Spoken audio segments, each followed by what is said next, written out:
আর একটা কথা বলবা না?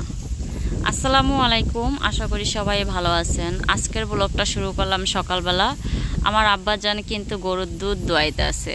আজকে আর আগামীকাল এই দুদিন যে পরিমাণে দুধ হবে সে দুধটা আমি নিয়ে যাব বলছিলাম। এই জন্য আমার আব্বা সকালবেলা উঠি এই যে অনেকগুলো দুধ দোয়াইয়া ফেলাইছে অলরেডি। আর আমার দুলাভাই পিছনে বসে মাছি মারতেছে। যা, তো আপার এই গরুটা কিন্তু আপার নিজের, একদমই নিজের টাকার কেনা একটা বাছুর ছিল, ছোট একটা বাছুর কিনছিল। জি জি, হ্যাঁ বাছুর, ছোট একটা 1-1.5 বছরের বাছুর কিনছে। সেই বাছুরটা আলহামদুলিল্লাহ এত বড় হয়েছে, এখন একজন থেকে দুজন হয়েছে। তা আমারও যদি ভাগে থাকে আমার গরুটা দিয়েও আলহামদুলিল্লাহ এরকমের হবে। আপনারা দোয়া করবেন সবাই। আর আমি গেল কালকের ভিডিওটা যে ছাড়ছিলাম আলহামদুলিল্লাহ প্রত্যেকটা মানুষই খুশি হয়েছে জানি। আর জুতা, আমিও তো আলহামদুলিল্লাহ খুশি, কারণ সে একটা ছোট্ট ছাগল দিয়ে আজকে কম হলেও 10টা ছাগল বেচলাম। আর এখন পর্যন্ত 4-5টা ছাগল আছে আমার আব্বার কাছে আছে।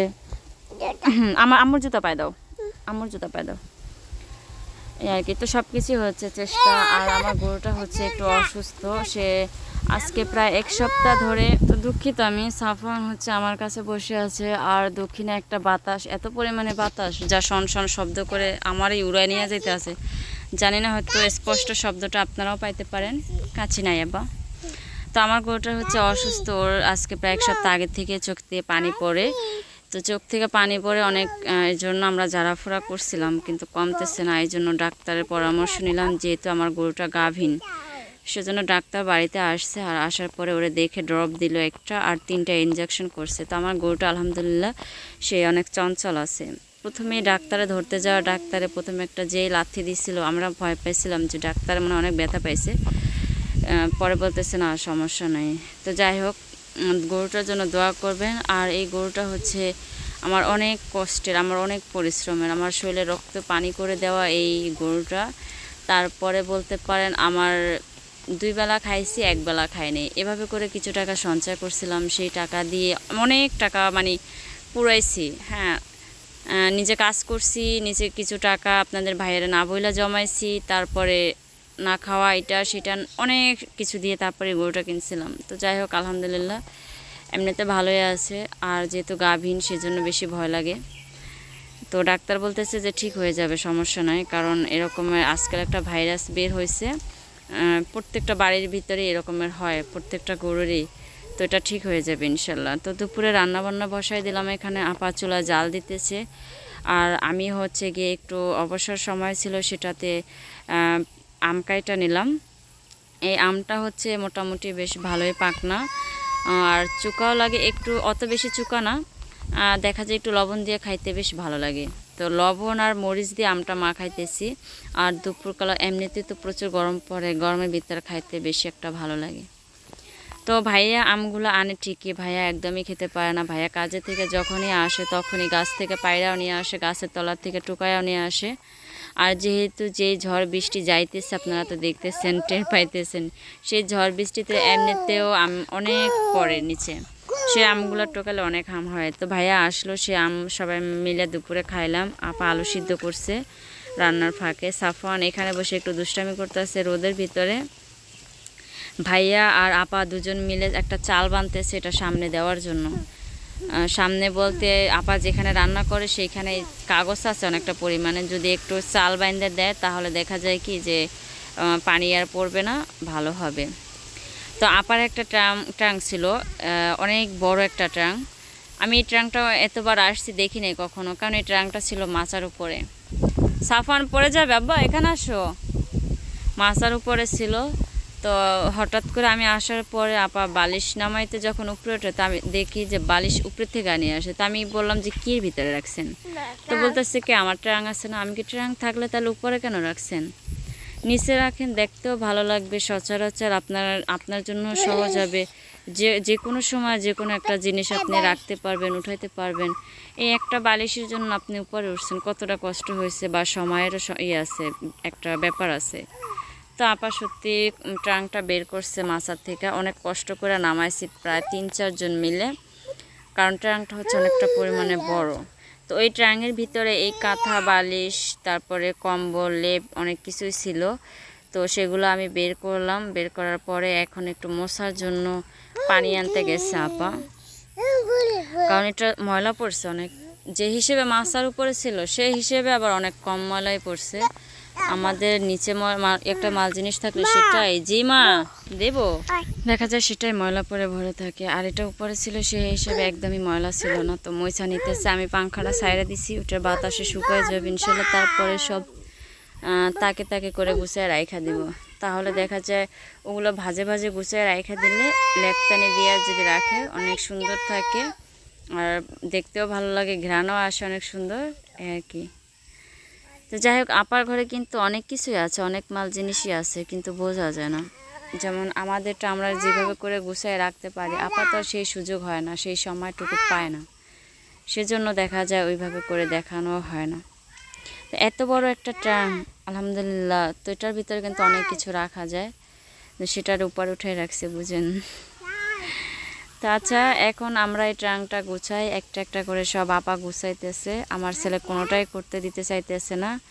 রাতুলে ফুল আয়না দিছে, কদম ফুল। আর এই কদম ফুলটা কিন্তু আমাদের দেখা হয়েছে, এই কদম ফুলের সাথে বাস্তবে দেখা হয়েছে অনেক বছর পরে। আমাদের রানীরহাট গেলে পাওয়া যায়, কিন্তু এখানে পাওয়া যায় না, মানে আমার শ্বশুর বাড়িতে এসব দেখি না এখন আর। তো এই বাড়িতে আসার পরে এবছরের প্রথম কাঁঠাল খাইছি আলহামদুলিল্লাহ, এবছরের প্রথম পানিতাল খাইছি, কয়েকবার খাইছি, হয়তো আপনাদের সাথে মনে হয় যে একবার দুইবার দেখাইছি।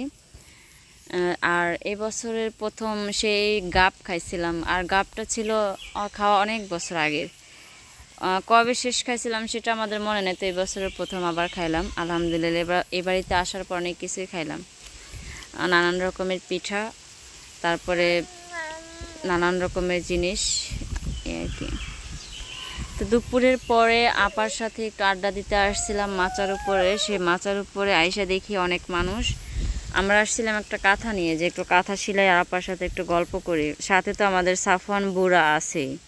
তো এই পেঁপেটা হচ্ছে একদমই গাছ পাকা পেঁপে, গাছে বসে একটু পাখিতে খাইছিল, যে আমি ফালাই দিলাম।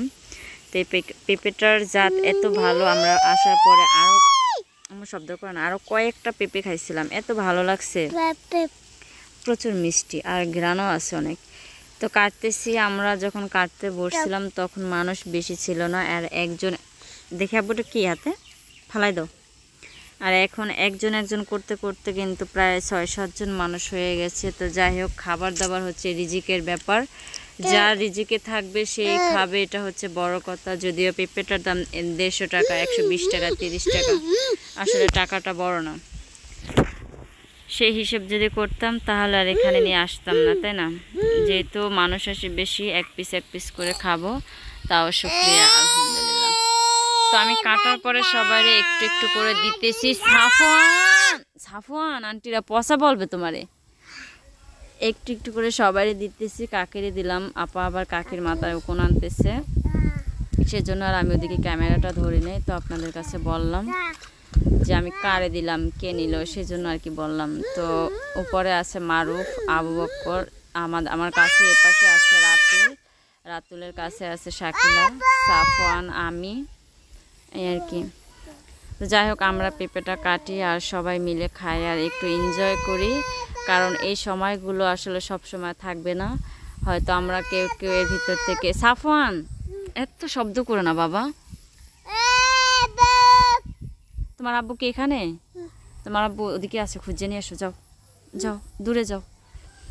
তো সাফওয়ানের জন্য আমি সবার কাছে ক্ষমা চাই, আজকে খুব চিল্লাতে আছে। আসলে ওর মনটা ভালো আছে, ওর পেটটা একটু ভরা আছে। আপা হচ্ছে মিষ্টি লুকাইটা দিছিল, সিদ্ধ করছিলাম দুপুরে, সেটা থেকে আসছিল, জি হ্যাঁ হাতে, ও বলতেছে ওর হাতে। তো সেটা খাইলো, এই জন্য আর কি মন খুলে চিল্লাচিল্লি করতে পারতেছে। তো পেঁপেটা খাওয়ার পরে এখন হচ্ছে আমরা মুড়ি মাখতেছি। এখানে মুড়ি আর অনেক চানাচুর নিলাম, সাথে দিলাম একটা লেবু কাইটা। তো এইগুলা সরিষার তেল আছে একটু, শুধু পেঁয়াজটা দেই নেই। সাফওয়ান পড়ে যাবে তো আব্বু, এন্দা আসো মা, আসো আসো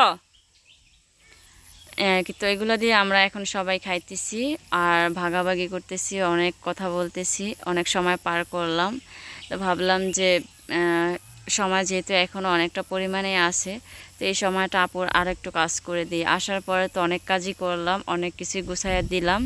তো সেই গুছানোর থেকে মনে হলো যে আপা শুধু কাঁথাটা নিয়ে বসতেই পারে না। আর এই কাঁথাটা আমি আসার পরে কম হলে 5টা ফুল সেলাই করে দিছি। ফাঁকে ফাঁকে একটু বসে সাফান যখন ঘুমায় তখন আর কি বাইরের কাজ করে শেষ করতে পারে না, কাঁথাটা নিচে সে অনেক দিন হয়েছে। তো আমারও অত বেশি সময় নাই যে আমি একদম পুরাটা সেলাই করে দিয়ে যাব। তো ভাবলাম যে একটু যেটুক সময় আসি বসে সেইটুক সময় আবার কাঁথাটা একটু সেলাই করি, যেটুক হয় উপকার হবে ইনশাল্লাহ। তো গেল কালকের ভিডিওতে আলহামদুলিল্লাহ সবাই অনেক খুশি হয়েছেন, আর আপনাদের খুশি আমার খুশি আলহামদুলিল্লাহ। আর আমিও তো খুশি আছি, কারণ এতগুলা গরু ছাগল সব কিছু ভাগ্যের ব্যাপার। আল্লাহ কার ভাগ্যে কী রাখছেন সেটা আমি জানি না, বা আমরা কেউই জানি না। তারপরও দেখা যায় আমরা অনেক কিছু আশা করি, সেই আশা থেকে অনেক কিছু করার চেষ্টাও করি, তারপরে যার ভাগ্যে আছে সেটা তারই হয়। তো একদম বিকালবেলা এভাবে পুকুর পাড়ে বসে সবার সাথে গল্প করা আর একটা কাঁথা নিয়ে বসা, এটা কিন্তু একটা মজার সময় পার করা। সাথে সাথে দেখা যায় সময়টাও ভালো কাটে আর কিছু উপকারও হয়। তো এই কাঁথাটা হচ্ছে সাদা কাপড়ের উপরে সেলাই করছে আপা লাল সুতা দিয়ে, আর লতা লতা হিসেব করে একটা ফুল আঁকা ছিল। তো আমি আপারে দিয়ে একটা ফুলের কাঁথা বানাবো ইনশাল্লাহ। তো আমি কাপড় জোগাড় করতেছি, যে আমার কাপড় নাই দেখে সুন্দর আমি বানাইতে পারতেছি না কি। তো কাঁথাটা আমি সেলাই করি, আপা ওই পাশে চলে গেছে, থালা বাসন ধোয়া বাকি আছে। তার হাঁস মুরগিগুলো চলে আসবে সন্ধ্যার আগে, সেগুলো খোপে দিতে হবে। ছাগলগুলো যখন আসে তখন ওগুলোর গলায় রশি লাগাইতে হয়, না হলে অন্য বাড়ির মানুষের গাছগাছালি খায়া ফেলায় এই আর কি। তো এভাবে করে সব সময় পার হয়ে যায়, সারাটা দিন কখন কিভাবে যায় আমরা নিজেরাই টের পাই না। দোয়া করবেন আল্লাহ যেন আমাদেরকে ভালো রাখে, সুস্থ রাখে, এভাবে মিলেমিশে যেন থাকতে পারে। হয়তো না খাইলেও যেন সবার খোঁজখবর সবাই নিতে পারে, সেই দোয়া করবেন। তো এ বাড়িতে আসার পর সবচেয়ে বেশি ভালো লাগে এবারের মানুষগুলো সবাই অনেক মিশুক। আর এ বাড়িতে আমি আসার পরে আমার চালনা কিন্তু দেখছেন নিজের বাড়ির মতোই। মেহমান হিসেবে আমি কিন্তু কখনোই চলি না বা কারোর সাথে কথা বলি না। আমার আপা যে রকমের এ বাড়ির বউ, আমি সেই হিসেব করে এবারের মেয়ের মতো করে সবার সাথে থাকার চেষ্টা করি। যারে মাওয়াইমা ডাকা দরকার সে তারে আমি কাকি কইয়া ডাকি, যারে বেআইন ডাকা দরকার তারে আফা কইয়া ডাকি। তো সবাই সে ওই জায়গা থেকে মেয়ের মতো দেখে, বোনের মতো দেখে, এই আর কি। তো সবাই ভালো থাকবেন, দোয়া করবেন, আর ভালো মন্দ অবশ্যই কিন্তু কমেন্ট করে জানাবেন। আপনাদের জন্য অনেক অনেক দোয়া রইল। আল্লাহ হাফেজ।